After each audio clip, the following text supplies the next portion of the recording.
జ్యోతిషాస్త్రరీత్యా ద్వాదశ రాశుల్లో ముందుగా మొట్టమొదటి రాశి అశ్విని నక్షత్రం 1, 2, 3, 4 పాదములు, భరణీ నక్షత్రం 1, 2, 3, 4 పాదములు, కృతికా నక్షత్రం మొదటి పాదానికి సంబంధించిన మీరు మేషరాశి వారిగా పరిగణించబడుతున్నారు. మేషరాశి వారికి ఈ సెప్టెంబర్ 25 ఎలా ఉంది అని చూస్తే సూర్యుడు సింహరాశిలో కన్యలోనూ ఉన్నారు.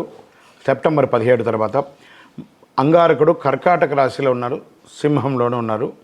గురువు మిథునంలోను, శుక్రుడు సింహంలోను, శని కుంభంలో వక్రీకరించి ఉన్నారన్నమాట.